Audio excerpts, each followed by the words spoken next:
come together for the purpose of co-creating. Do you agree?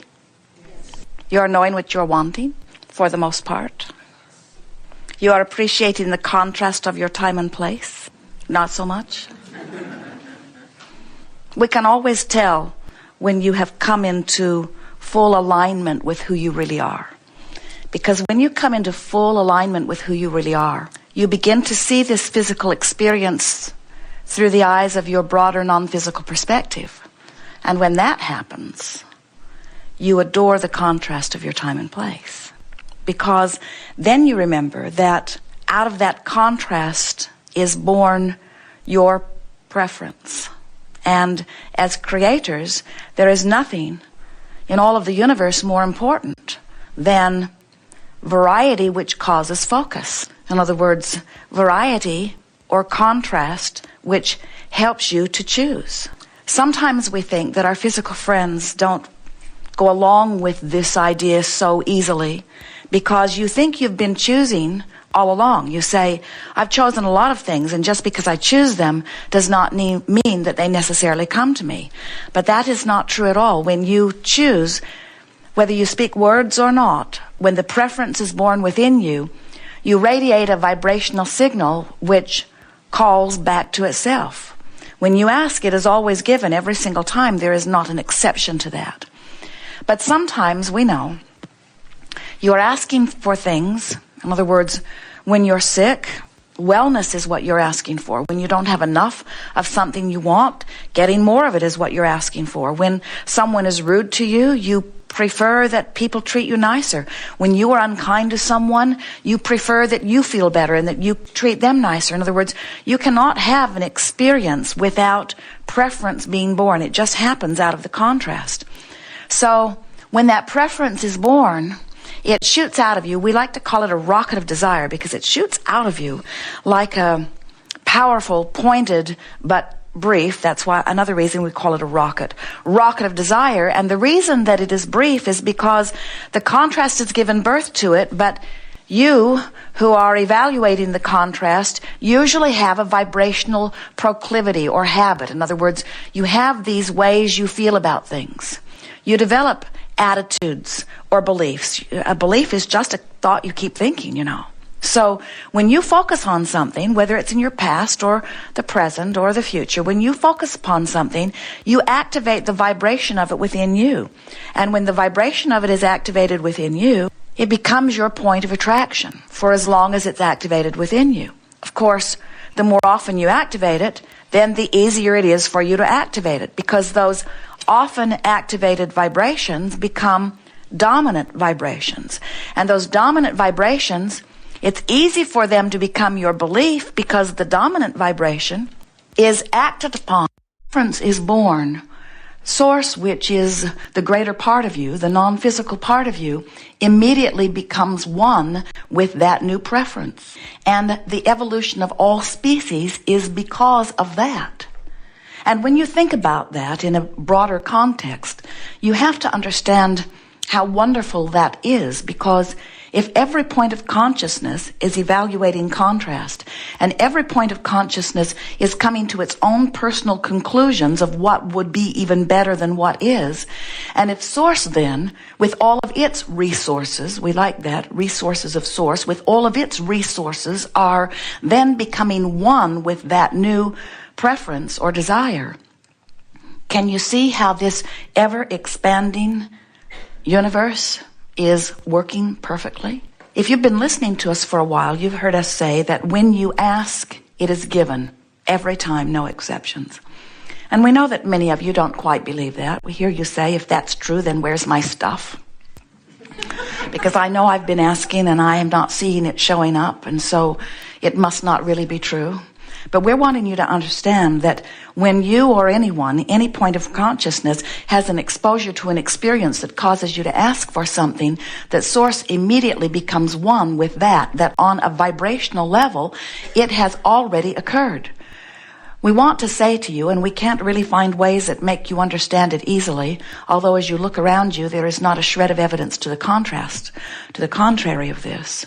But we want you to understand that when a new desire is born, source becomes one with that desire, and that everything is first thought. And when it is thought upon longer, it becomes thought form, and eventually it becomes what you call manifested.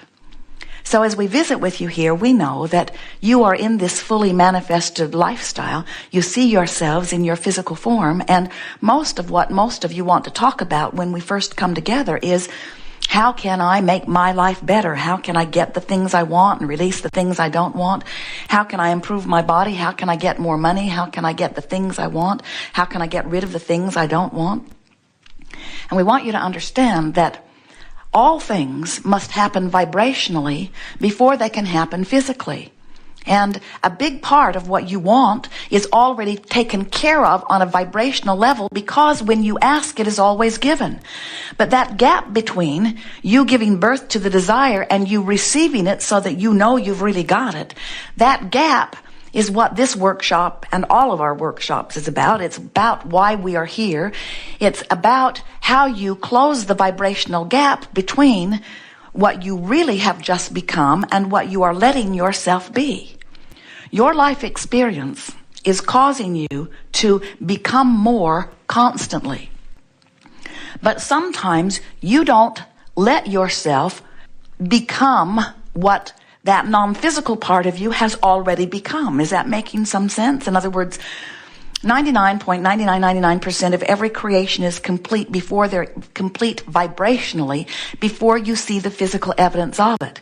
And so often you are a long way toward the manifestation of something is just about to pop into your experience, but because you are counting on physical evidence before you really believe that it's happening, you sabotage your own vibration. You add contradictory energy.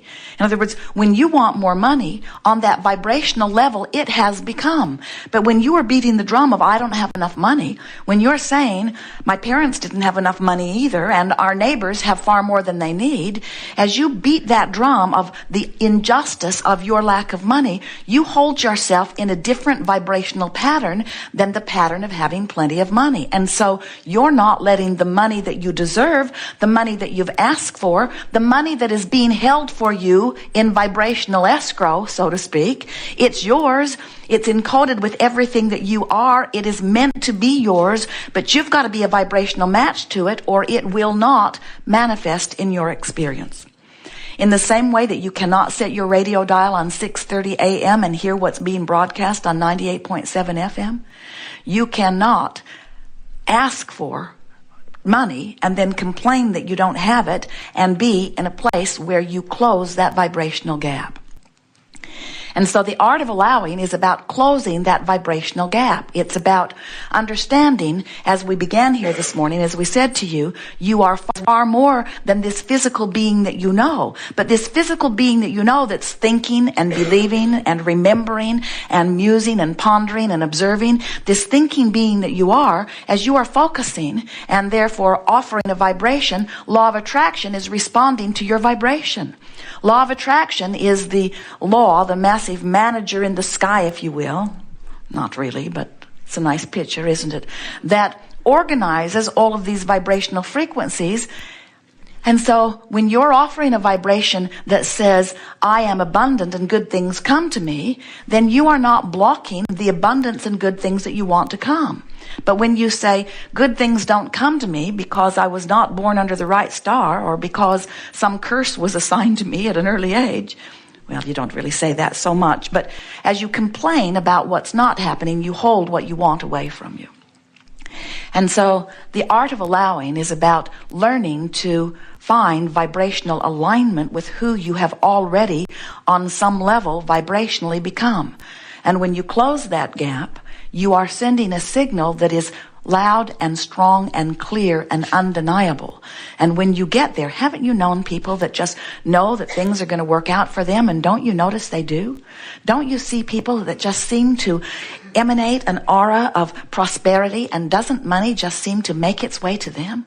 And haven't you at some time or other felt the injustice of that as you say, oh man, there are so many people working so hard and the money doesn't seem to be coming to them, and there are so many people that don't seem to be working hard at all and the money comes easily. And we say, it's not about the action you're offering, it's about your vibrational alignment or not. If you're sending out one signal or a mixed signal, it's not a clear signal and it's going to be slower in coming. So the art of allowing is about closing that gap on any number of issues and getting yourself into the place where you're offering a clear signal so that you can be the full receiver of the things that you want, of the lifestyle that you want, of the feeling within your belly that you want, of the well-being that you want, of all of the worthiness that is already there for you, but that you are keeping yourself from sometimes. Jerry and Esther have navigational systems in their vehicles. 3 different kinds now, Magellan in one, OnStar in another, Pioneer in another, but they all work on the same premise. The system, because of the satellites in the sky and the dishes on the roof, the antennas and the contraptions in the vehicle, the system knows where they are at all times. And so they program in their desired destination, and then Magellan calculates the route between where they are and where they want to go and gives them verbal and visual description. And as Jerry and Esther follow the prescribed route, Magellan just sings along. It's a woman's voice. The man's voice was far too bossy. And Magellan will say to them, if they deviate from the route, please proceed to the highlighted route. Please proceed to the highlighted route. Please proceed to the highlighted route. If Jerry and Esther are stubborn and do not, in time, Magellan will say, when possible, make a legal U-turn or recalculating route. But Magellan is only interested in these 2 points of vibrational relativity, where they are in relationship to where they want to go. Magellan never says to them, where have you been? Where were you yesterday? Please explain to me, where have you been since you graduated from college? Or, no, I'm not going to tell you. You asked me yesterday. You didn't listen. I'm not going to tell you today. That's your mother that does that. Magellan only has 2 things that are important. That is, where am I in relationship to where I want to be? And you have the same sort of guidance system within you that is always giving you, moment by moment, feedback on where you are vibrationally in relationship with that which you have already become.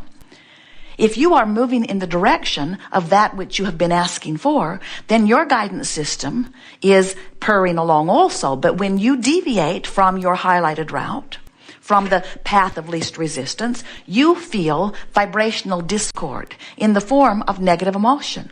So the emotion that you feel is literally giving you feedback about the vibrational relationship between what life has caused you to prefer and what you are actually doing in your right now focus. It doesn't matter if you're focused past, present, or future. It doesn't matter if you're remembering or if you're observing or if you're imagining.